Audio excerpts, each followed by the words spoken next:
Ellen Bench, and I'd like to welcome you to Introduction to Homeopathy. The reason that I teach this particular class, Introduction to Homeopathy, is because despite the success and the safety of homeopathy as a respected form of medicine in the world, here in the United States we're still asking or meeting people every day that say, what is homeopathy and how come I've never heard of it?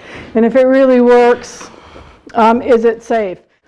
And what is it about homeopathy that differentiates it from herbal supplements and seeing a naturopath or an acupuncturist?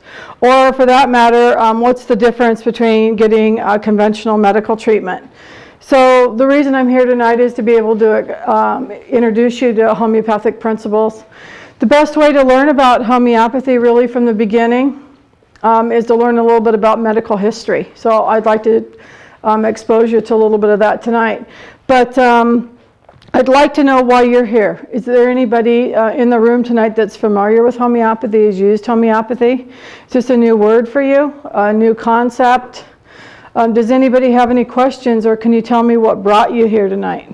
Specifically, my brother has ALS, and I'm wondering if there's anything that would help him. Plus, I just want to learn more about natural, just staying more healthy than I am. Great. Thanks for coming. Go ahead. We have 3 kids, and I think there's a lot of ways that we can help improve their health without going to CVS and getting something over the counter. Okay. Any familiarity with doing what's considered non-conventional or alternative medicine? Sure. Well, again, Laura kind of has guided us over the years. So I'm feeling like we kind of need to take this on ourselves to learn how to do it without always going to her and asking. Okay. All right. Thanks for coming. Anybody else with a question or a comment? You're grinning. You got something? Skeptic. Did you say not as somebody's arm twisted is what you? Well, maybe a little bit, but no, I'm definitely open-minded to this for sure. Okay. Did you have a question? I was interested. I heard about your vaccine kit and how that works for children. I haven't vaccinated my children yet. And, okay.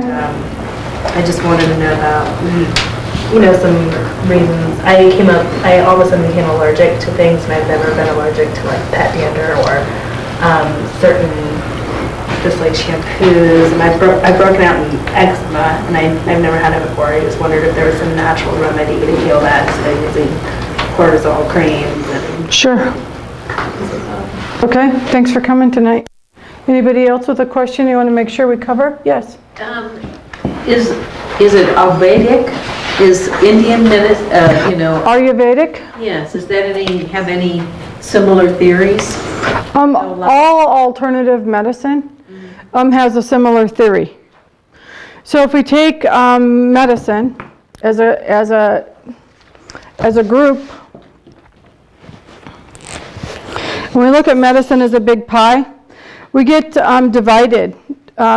Conventional medicine with alternative medicine. And the real difference truly is our intentions and our tools. So if we were to travel along this line, being in health inside the circle, healthy, happy, content, sleep good, meet our goals.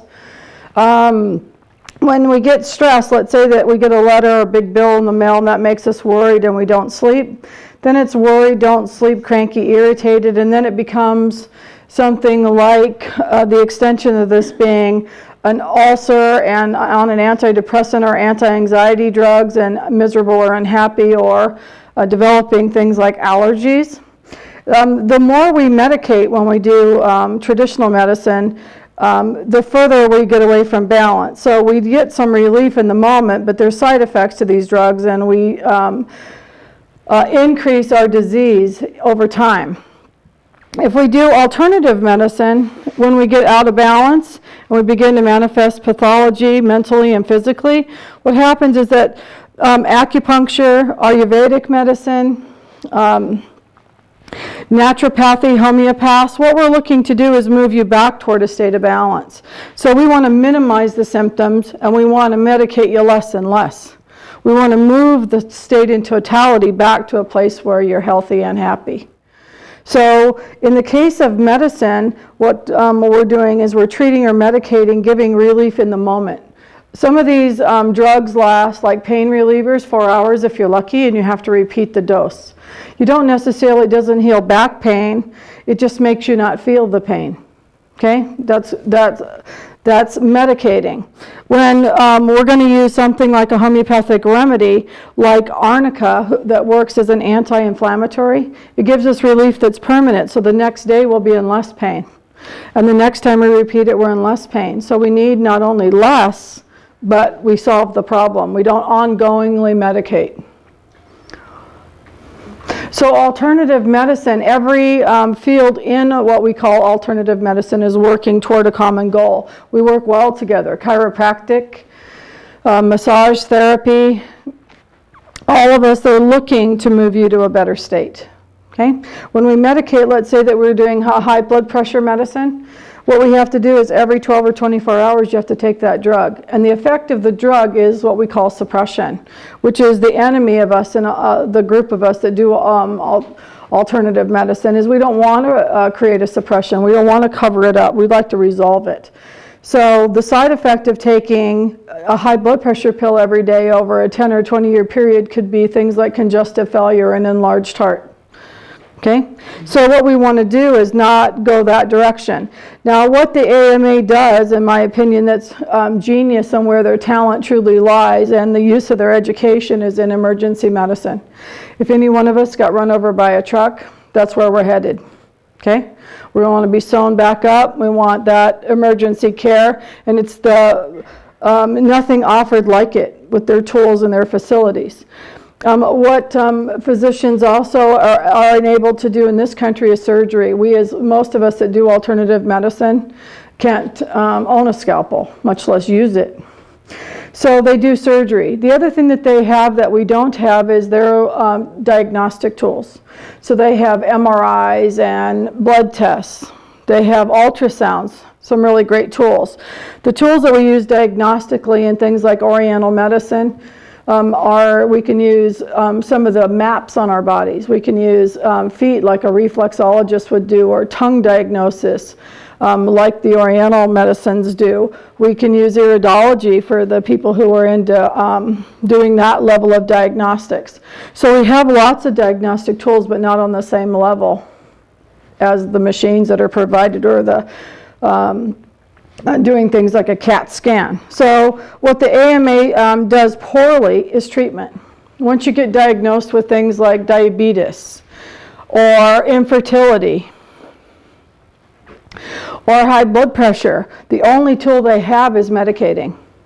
So it doesn't resolve the problem, it just gives you momentary comfort, or momentary, and could be in the case of, high blood sugar or high blood pressure, that may be life-saving in the moment, but over time it's detrimental to your health. So what we shine at is resolving problems, minimizing treatment, or actually, like I said, altering your state so that your blood pressure comes down, whether that be from diet or nutrition or a homeopathic remedy. We're looking to move the opposite direction. Okay, and that's what really splits us. That answer your question? Well, yes, and it brought another question. Sure. The arnica, you're saying, so you're using it, so in your use of something, Yes. and you said it'd take care of your back pain, not just for today, but for... You're going to resolve the inflammation. You can also resolve the fact that you don't hold a chiropractic adjustment homeopathically. Okay. We can deal with chronic disease as well as acute diseases. Okay? All right, so, and the medications, I mean, because both of them are medications, but... That's not true. All right. So in the realm of homeopathy, we don't want to, and I can teach you and show you the differences about the difference in medicating and resolving a problem. Okay? So I like to use this tree diagram that I drew when I was in school 20 years back, is that when we look at this tree, the tree has a root, and that root really is about what we know of medicine as genetic predisposition. The root's going to determine whether you're blonde hair and blue-eyed, or whether or not you're large boned or have predisposition to heart disease. So this genetic predisposition exists for the tree as well, whether it's going to be a rose bush or an oak tree. Above that, we have the influences on health, which are diet and environment.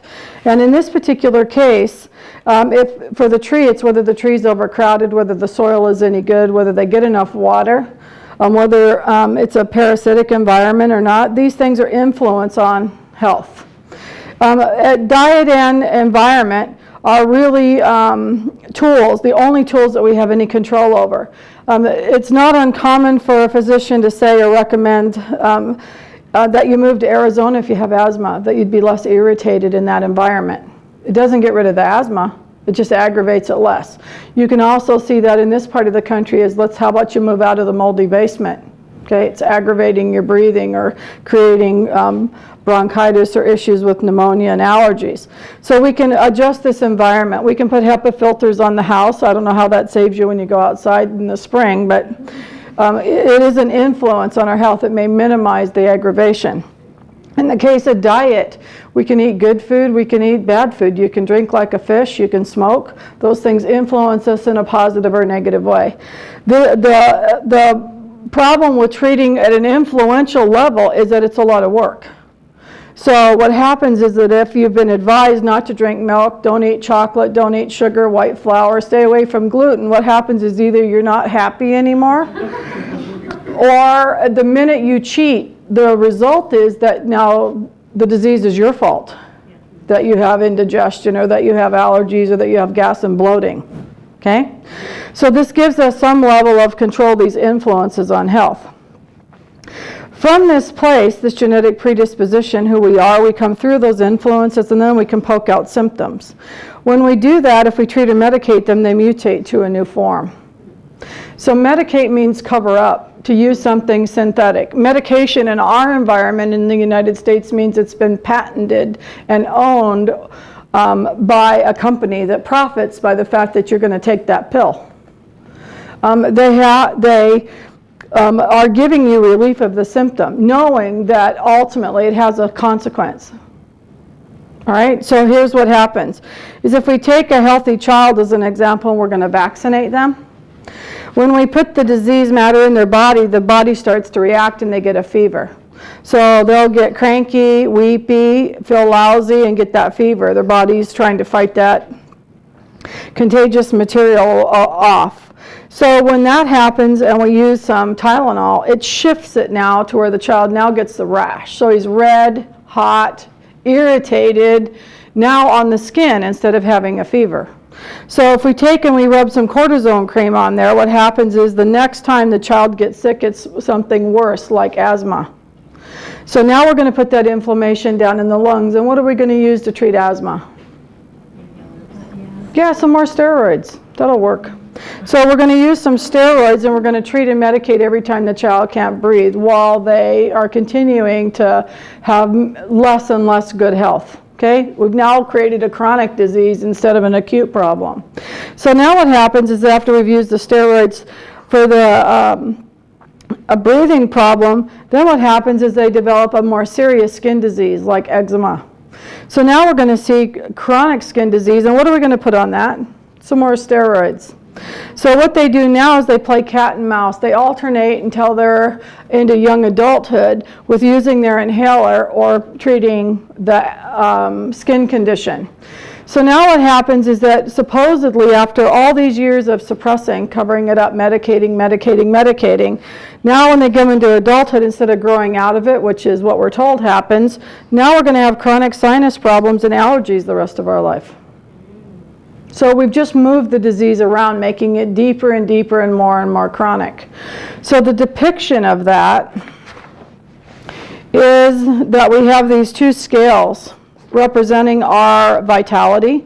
We have our scale from 0 to 100. This side is vitality, this side is disease, and we split our life force between them. So what happens is that if you're not feeling good, overstressed, didn't go to sleep, drank too much wine, the next morning you're going to feel lousy. So we're going to have pathology on this side. We're down to 90-10. Now, if you get some sleep, take some vitamin C, sip on your echinacea, whatever it is you're going to do, and go to bed early the next night, you probably will recover. If you medicate it, you maintain it. So the more that we medicate or do things like inject vaccine, disease material into the body, to be able to fight that off and our immune system to be active in defending it, we lose vitality. It lowers our vitality. Now, what happens is that the evidence of this is that the kids are unhappy, they're snotty, they're belligerent, they're hard to get along with when people don't feel good. The evidence that this theory is true is any one of these things that we can undo and remove, this comes back. So we can actually use homeopathy to eradicate disease. We're not just medicating the state of it, we actually can undo it. So if we go back to our drawing here, and we actually go back and antidote the ill effects of vaccines, then this resolves. So if we get disease where its origin is, we actually can shift the state of vitality. So it's different than medicating. If we want to use homeopathy and herbs and supplements and acupuncture, we can treat all these things acutely. We can go to we use a remedy for pain relief. You can go to the acupuncture when your heels hurt and you can't stand on them in the morning. You can take coenzyme Q10 and some fish oil because you're afraid you're going to have a heart attack. We can lower our cholesterol and do some red rice yeast. We start medicating all the body parts. Okay, we can do that with homeopathy. We can do it with herbal medicine. We can do it with any form of treatment where every time something's wrong, you go run, try to fix it. The difference is that we're not creating a suppression. Okay, we're taking care of it in the moment. We're getting relief for the moment.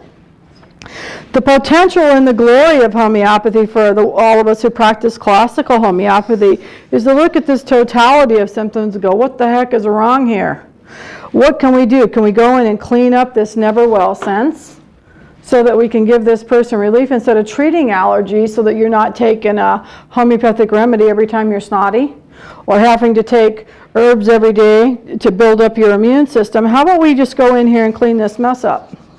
So we look at it a little bit different. The potential of homeopathy is a little bit unique. We see classical work done in acupuncture to some degree if they're trained classically, but you have that potential. They're taking account of what your organs are doing, what your manifestations are, not just the symptoms. So if we go in here and we say, let's antidote the ill effects of the vaccine and wipe this out so we don't have to medicate it, then we're looking at this that, gee, you have some issues with circulation or getting a little bit breathless, not the vitality you used to have. We can say, gee, if there's a genetic predisposition toward heart disease, how about if we direct our remedy to that genetic predisposition?